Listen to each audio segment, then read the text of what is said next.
nanay.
Nanay.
Galit na galit ako sa nangyari sa nanay ko.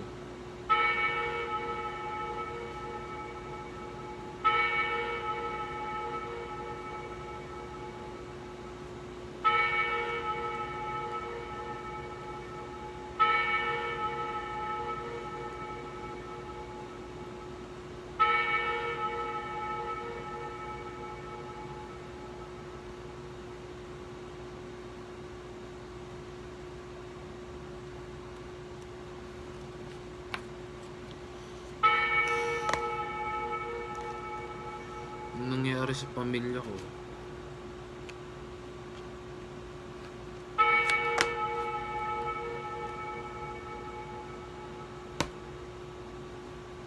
Nanay ka talaga eh.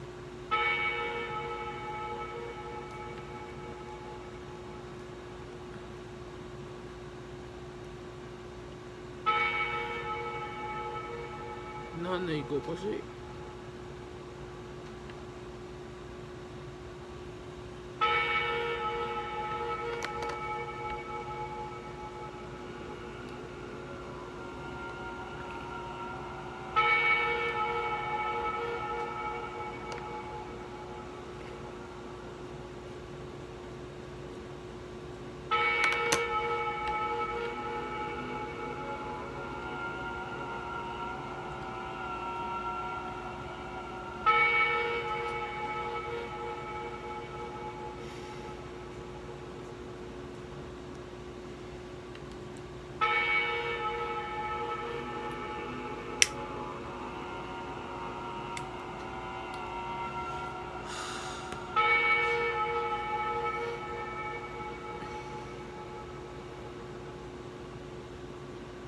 nanay ko,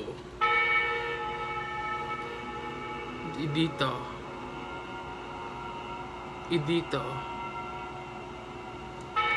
Russia 333-36.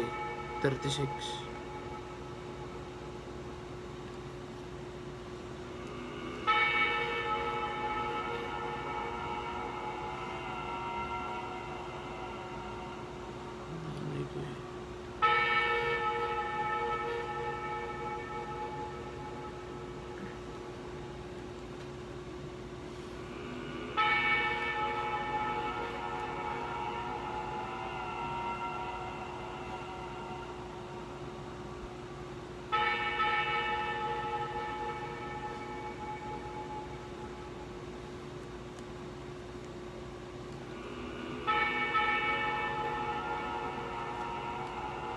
Nanay?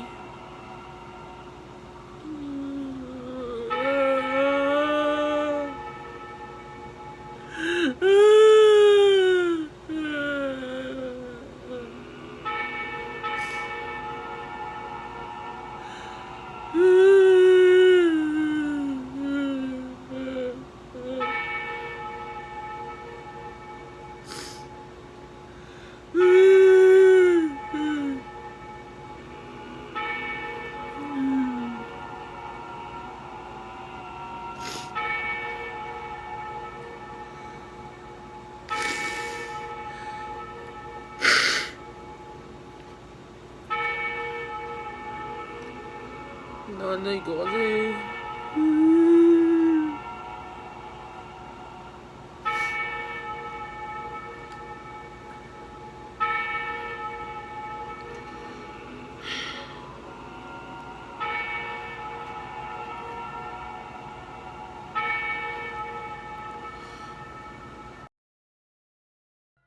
You won't live forever. Remarkable, there's a need to remind you, but it's really the only thing you will ever know for certain.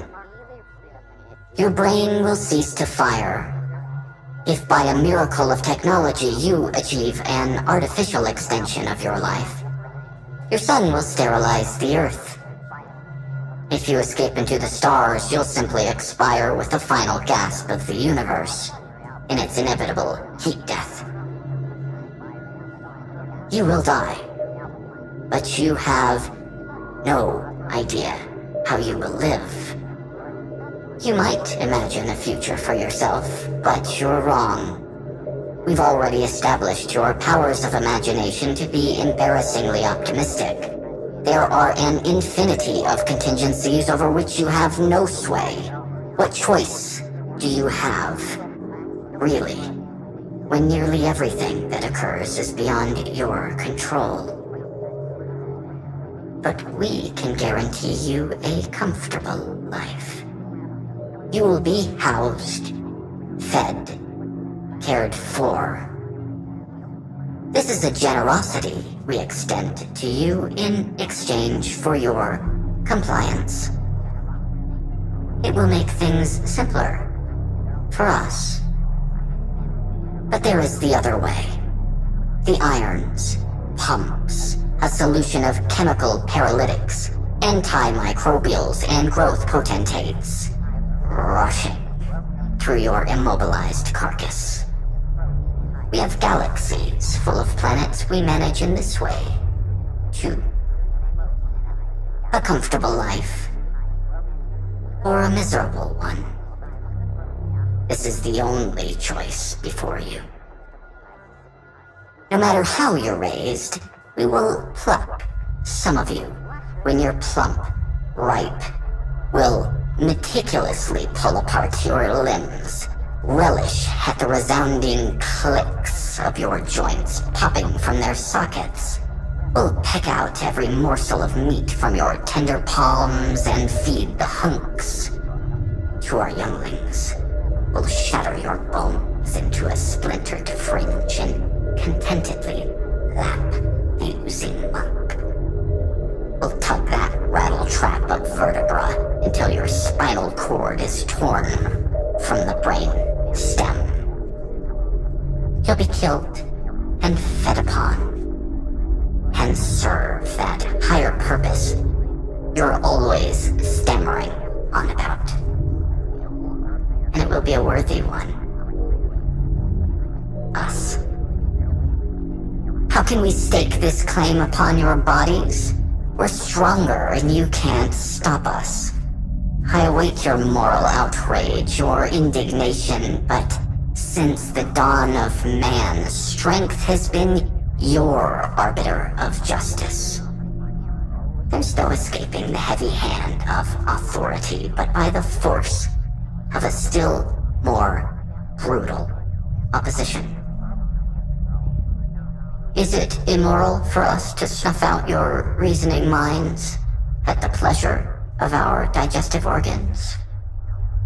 Or even for the meager sustenance of our very existence? We're superior to you, after all, and will do more with our lives than you'll ever dream. Your most celebrated genius is a developmental stage our young pass through during gestation. You see, we are intelligent enough to unlock the secrets of this universe, transcend it, and pass into another, to live for eternities in this way. You smile at a smattering of wavelengths that exploit the reward mechanism in your brain. The feeble, unmodified instrument, wired by a blind process of happenstance and accident to guide you towards food and mate. Our happiness is so sanctified by our depth of understanding about the fundamental nature of things as to make your most treasured moments seem a trifle. When you understand the context of every occurrence and wield so much power as to have facilitated the outcome, then you may be said to have earned your happiness. Even though we're stronger and intellectually superior, even though we will certainly achieve more and will outlast you, despite that you are doomed to die, owing to your powerlessness against catastrophe, you think and feel and love and believe that's enough. You shouldn't be devoured because your life matters to you. Before our incomparable genius, that's the only retort you have left. A simple enough defense to reject. In fact, you've done it yourself. How have you chosen to comport yourself toward the other sentient creatures with whom you share your planet now? More to the point, what did you eat today? Don't you keep 1 billion birds in cages too small to stretch a wing so you can collect and devour their eggs? Don't you forcibly impregnate mammals over and over and over to engorge udders? Don't you clamp upon them heavy metal contraptions to pump continuously until their sensitive organs are raw and covered in sores, oozing with pus into the milk you greedily desire? keep pigs in crates not big enough for them to turn around? Don't you sling them up by a hoof and slit their throats as they're wriggling in sheer mortal terror, no matter how they've lived? Don't you see the bulging horror you bring out in those big, gentle eyes? The tail clutched between shivering legs. Don't you understand that the meek creature, recoiling hooves slipping on cold, blood-slicked concrete, has simply seen you for what you are? A monster. You smear the grease from a slaughtered animal across your fattened jowl and satisfyingly remark, mouth smacking sloppily with charred muscles, skin, tendon, and your own digestive spit, that you're a higher being than the animals you've tortured and murdered. You act by principles you never imagine will be turned against you. And yet here I am, delivering you to the very same reality you've created for others. Delivering to you justice. By your own actions, you have relinquished your moral grounds to oppose us. By your own metric, we earn the right to your bodies. By our desire for them and our ability to take them. Now, while you were making the decision about the manner in which humanity will live out its eternity in captivity, let me offer you this consolation. I suspect you may find it hollow when spoken in your direction, despite how often you've pointed it toward your own acts of brutality. All the same, we will use every part. You will taste